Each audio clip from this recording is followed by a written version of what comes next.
Mike McCool here in the Royal Examiner studio, and with me this afternoon is Angie Robinson.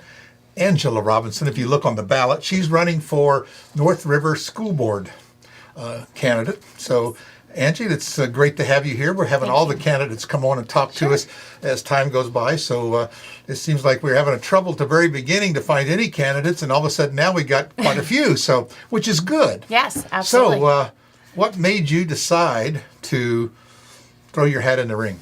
Okay. Well, first, I've been an educator for this is my 23rd year. I taught here in Warren County for 17 years, and now I'm in Fauquier County.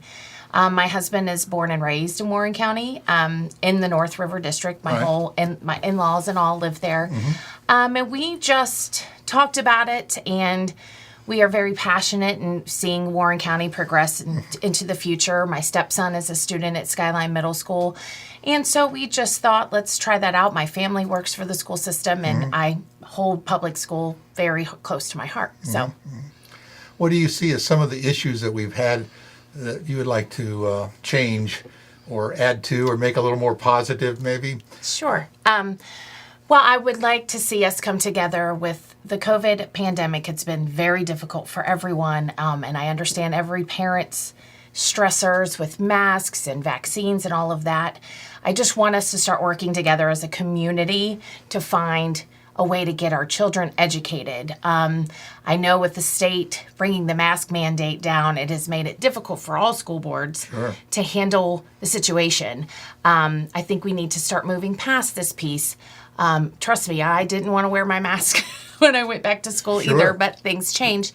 So I just want us to start moving forward, get these kids in school 5 days a week, all day, and just focus on their education. That's what we need to start looking forward to. We were talking, a bunch of us business guys together, said, I guess when we hire employees in the future, now we got to say, well, when did you graduate from high school? Oh, you're in 20. Oh, well, skip that person. you got to start over. You missed 2 years of school, so you really only have a 10th grade age. I mean, that's not really true, but there's a perception that you've missed out. Yes, and we hear that a lot as educators, the learning loss, and I don't like that because our teachers have worked very hard, including myself, into continuing to progress. We all stopped. We all had to take a pause. So I don't feel that it's a loss. I feel like we just restructure. Right. And we're teaching in a different way, and we're teaching in a different capacity. Each day we're seeing that we have to maybe work on something they weren't able to get the year before.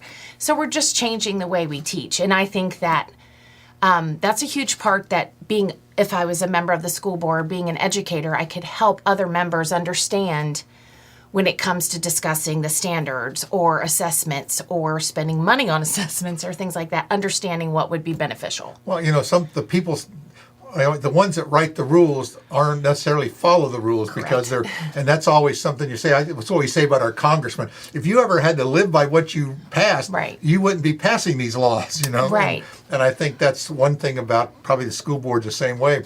You come up with a policy, and unless you have to live with that policy, you really don't know how it's going to affect people. Well, sure. And at the end of the day, when it's mandated, it's kind of hard. We have to think about, we have attorneys that are helping us make sure we're not going to get sued for situations that we might not be wanting to pay for. So I know it's been tough for all parents. And like I said, I get the concern of the mask, but we have the exemptions that we can work with those people. All of us know as teachers, and anyone who's in school system parents know their children before any of us, but we all have the same goal: keep them safe and keep them educated. Exactly. And so we have to start focusing there and understanding that you can trust us. We want to do what's best for your children. Right.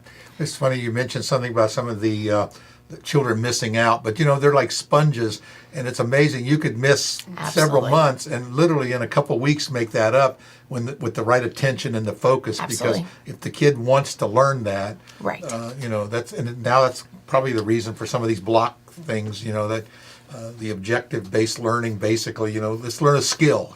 Sure. And there's all sorts of changes through education. I mean, it's not the same as when my parents were in school. It's not the same as when I was in school. And I can remember my dad telling me he had an 8th grade education, but I would say he was the smartest, most Absolutely. Yes, I say You know. that about my grandfather, and Yeah, they were amazing. Yes, lot different. Nowadays, yes, you say getting kids absolutely. with a high school education can't read. So we're missing something here. Sure, and Those are really a small portion. right, and I have looked at our successes as graduates, and we are in the 90th percentile. When I spoke with Dr. Ballinger last week, it was a very insightful conversation, and I learned many things that I don't know as a teacher. And that his goal was to have us in the top 20 schools in the state. And I said, well, how fast do you want that done? Yeah. And he said, a goal of 5 years. And I think that is attainable. But Right. again, we have to work together to get there and start focusing on those pieces, getting back to education for these kids. I think when we all start working together in a positive way, we could start focusing on those. Right.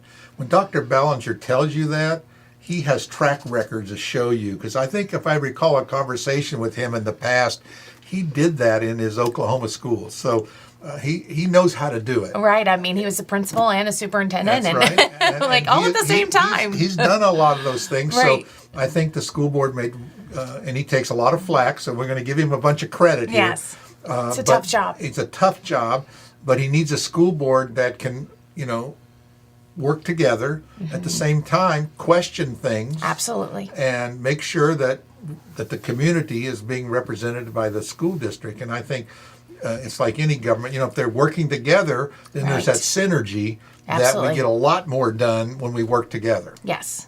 All for the good of the children and our educators. Let me just throw something out at you Sure. that my son-in-law and my daughter are teachers, but one thing that he mentioned, he's worked in Warren County and he worked in Prince William. The thing was that on Parent-Teacher Day, out of his 63 students, one parent showed up. Mm-hmm. What's your experience on that? We're in Fauquier County. Well, and here too. So I would usually get most of my parents. I also would find a way, whether I saw them face to face or not, to always reach out. Yeah. I became friends with many of my parents, and if they watch this, they'll be like, that's me, and I still to this day stay in touch with students Sure. and parents. I think you have to build not necessarily a friendship, but yes, a friendship, a respectable relationship between the parents. So they'll Trust. want to come and A see you. trust. Absolutely. They'll want to come see you. They want to come talk to you. But the other piece of that, you need to talk to them throughout, not just parent-teacher. Right. I also don't ever think that we should be giving a child an A and then they fail an assessment. We need to, Right. also always have a great conversation and where your children are doing well or not well.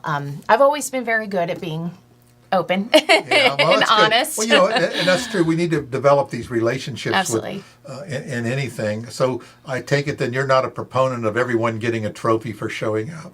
Well, you have to. I have my days where I am just so discouraged, especially last school year.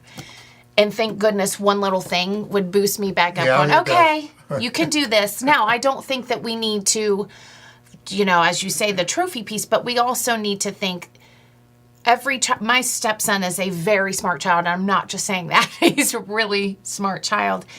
And he does get awards, but he also doesn't have to get all the awards because he's a smart child. Right. Every child has a unique ability in something. So you focus and find that. Find the positive. Right. Sports are not Dallas Cowboys, yes, but sports are not my thing when it comes to teaching. It's finding that uniqueness. They deserve to be rewarded for who they are. Everyone can succeed. Absolutely. I hate 100%. I hate to use the thing "no child left behind" because there's a lot of negative. It's all changed, but yes. But that kind of represents the idea that everyone can learn. They just- 100%. And I think they just need to focus on the area where that is. Just like anything, you got to start where you're at, Yes. and then build on it. Absolutely. And I think that's hard to do when you got 5,000 curriculums. Sure. And that's what we have. And Yes. so, and Dr. Ballinger has addressed that, and he literally gives me the idea that if 5,000 kids need 5,000 curriculums, he'll see that they get it. Absolutely. And I do know that they were at different transition into a curriculum he had used in the past. I will say in Fauquier, we created our own curriculum for math because I'm now a math specialist, math coach. Sure. But either or, they work for the kids, Well, and good, you you can find help my different. grandson in algebra. Well, I will do my best. I'm really elementary. I'm really good up to 5th grade. No, but we always find ways, Sure. different stations, and now classrooms are amazing. Bless, when I left my classroom, all the different seating. Oh, yeah, you just finding ways to adapt to them, and that's hard for teachers too. And that's all we've done though is adapt to the new world that we live in, and their hearts are in this program that throughout COVID we're going to continue to strive and do our best. So you will be walking and knocking doors through North River. Absolutely. So when Angie shows up to your door, ask her all them questions. Absolutely, please do, and reach out. I have a Facebook page, email.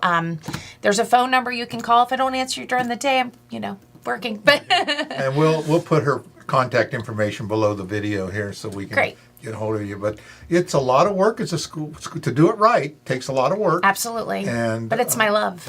And I think that's really what it takes. Is you got to really want it for the right reason. Right. You're definitely not doing it for the pay. No, I haven't really done anything for the pay ever.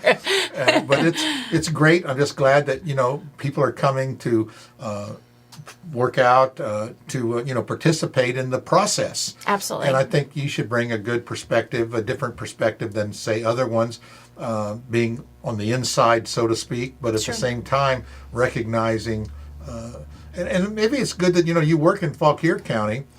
You're not going to be tied in with the war. You have a little different perspective, and you don't feel like you don't have to be. You're not being tugged on because you're in the system. Well, I don't know if I would have been able to if I had worked Probably here. not. Maybe Probably not. not. But then you could just quit your job and run. Oh, sure. My husband would love that. I don't think. Yeah, that'd be something we'd have to talk about. But no. Well, again, I really appreciate Absolutely. you running for the school board. This is Angie Robinson. She is running for North River School Board. And that election is in November, so you will be seeing things in your mailbox. You'll be seeing things walking door to door. Absolutely. And again, we really appreciate you coming and talking to us. Absolutely. And we're going to have you back because as you get your feet wet, so to speak, and you get out in the community, you're going to start finding some things of how the community is what they want to know and how you're going to address it. So we'll discuss those things as we get closer. So in the next month, we'll see you a couple times before the election. Okay, sounds good. So make sure, by the way, make sure you're registered to vote. Yes. Early voting starts September 17th. Yes. So once people are doing that early, it seems like these last couple of years. So remind that you can vote early, and but please register, get ready to vote, and participate in our government. Absolutely. And thanks again, Andy. Thank Appreciate you it. so much.